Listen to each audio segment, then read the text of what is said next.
Okay, अभी हम बात कर रहे हैं प्रिलोग-कान-इनगोल सीक्वेंस रूल की। ठीक है, प्रिलोग-कान-इनगोल ने जो सीक्वेंस रूल दिया था उसके अकॉर्डिंग उसने डिसाइड किया था कि किसी भी कायरल सेंटर में जो उसकी चारों वैलेंसी होती है, ठीक है, उस पर अगर कोई भी सब्स्टिट्यूएंट लगे हुए हैं तो उनकी नंबरिंग होगी उनकी प्रायोरिटी के बेस पर।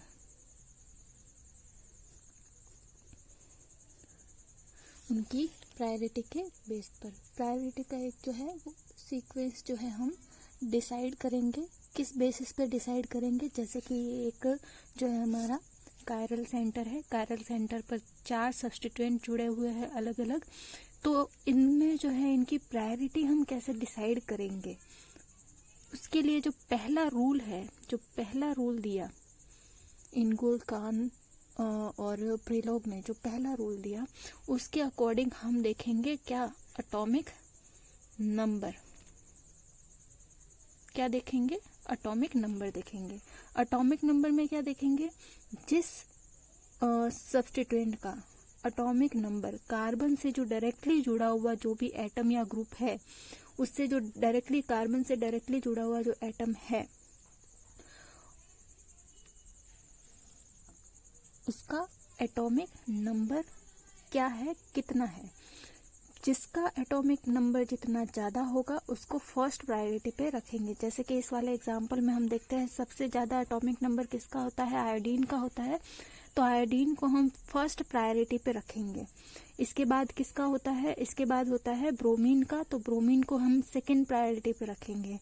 उसके बाद क्लोरीन का होता है कम, ठीक है, तो उसके बाद हम क्लोरीन को थर्ड प्रायोरिटी पे रखेंगे। और सबसे कम होता है फ्लोरीन का, तो उसको हम लोएस्ट प्रायोरिटी पे रखेंगे। तो प्रायोरिटी हमने डिसाइड कर ली। प्रायोरिटी डिसाइड करने के बाद जो है हम इसका सीक्वेंस बना लेंगे। सीक्वेंस क्या होगा प्रायोरिटी का? सबसे ज्यादा प्रायोरिटी किसकी है? आयोडीन, फिर है 2, 3, 4, या फिर आप इस तरह से लिख सकते हैं इसको, आयोडीन,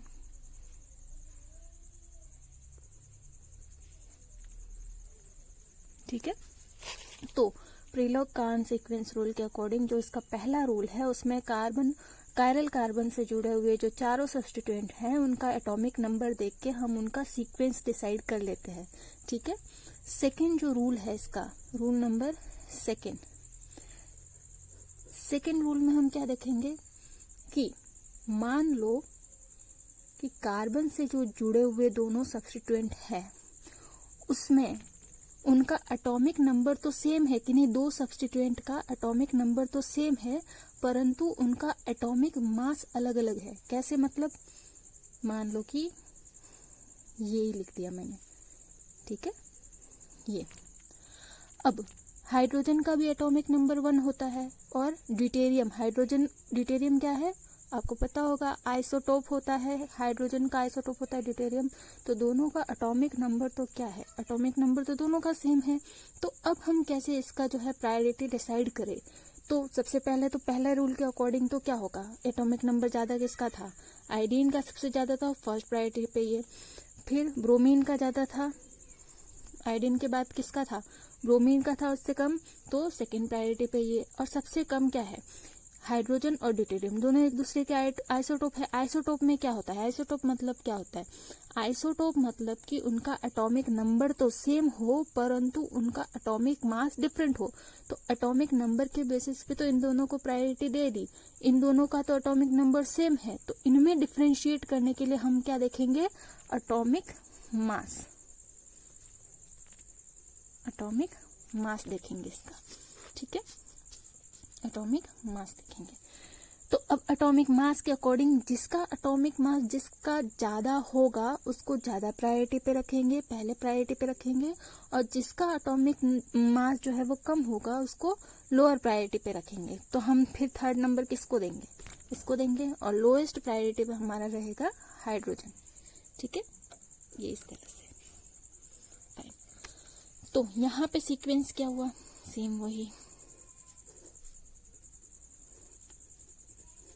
प्रायोरिटी का सीक्वेंस डिसाइड कर लिया जिसमें फर्स्ट प्रायोरिटी पे आयोडीन है, फिर प्रायोरिटी दी है हमने ब्रोमीन को, उसके बाद दी है ड्यूटेरियम को, उसके बाद दी है हमने हाइड्रोजन को। ठीक है, इस तरह से।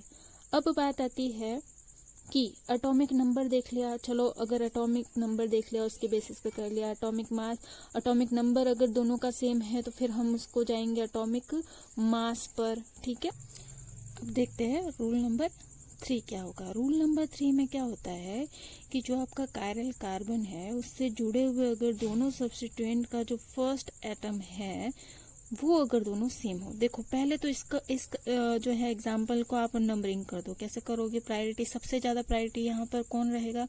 वो रहेगा हमारा ब्रोमीन। क्यों? क्योंकि इसका मास सबसे ज्यादा है। कैसे? कार्बन से डायरेक्टली अटैच्ड ब्रोमीन है, कार्बन से डायरेक्टली अटैच्ड कार्बन है, कार्बन से डायरेक्टली अटैच्ड कौन सा है? कार्बन है, कार्बन से डायरेक्टली अटैच्ड जो है वो हाइड्रोजन है। तो इन चारों में से सबसे ज्यादा मास किसका है? पहला रूल क्या है? मास देखेंगे, सॉरी एटॉमिक नंबर देखेंगे। ठीक है, तो सबसे ज्यादा एटॉमिक नंबर किसका है? ब्रोमीन का। उसके बाद किसका होगा? कार्बन का ही होगा। पर यहाँ पर तो दोनों ही कार्बन है, तो जब दोनों ही कार्बन है और इन दोनों कार्बन का मास भी तो सेम है, ये एक दूसरे का आइसोटोप थोड़ी है। ठीक है, तो उसके बाद हम क्या करेंगे? अगर ऐसा केस आता है तो हम उसका नेक्स्ट वाला एटम देखेंगे। क्या करेंगे? नेक्स्ट वाला एटम देखेंगे। जैसे कि कैसे मानोगे आप इसको? आप इसको थोड़ा सा खोल के देख लो। जैसे कि आप देखो इसको, मैं यहाँ पे लिख देती हूँ, ये CH, यहाँ से CH,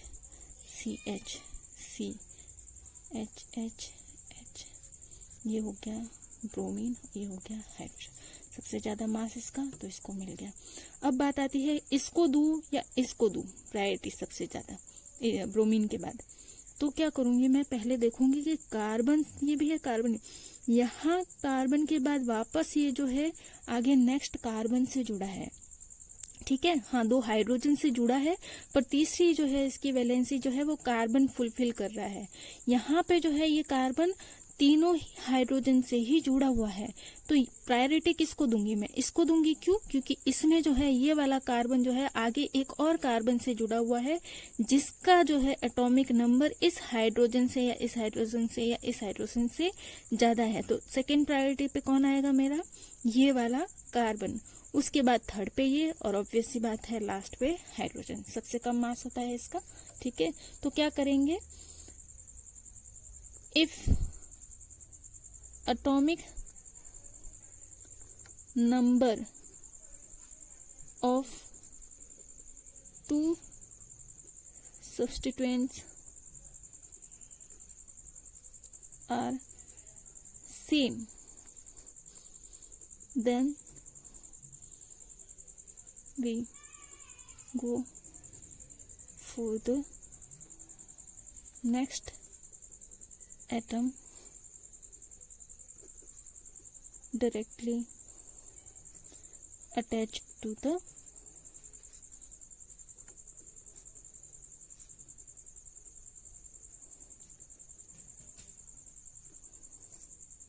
substituent। ठीक है, yes,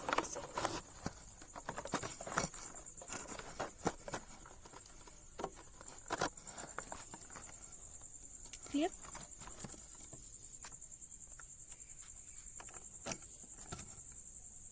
राइट, अब बात करते हैं, ये तो हो गई ये वाली बात। नेक्स्ट क्या होगा? नेक्स्ट रूल हम क्या देखेंगे यहाँ पे? नेक्स्ट रूल देखते हैं, 1 मिनट में इसको सेट कर लेती हूँ।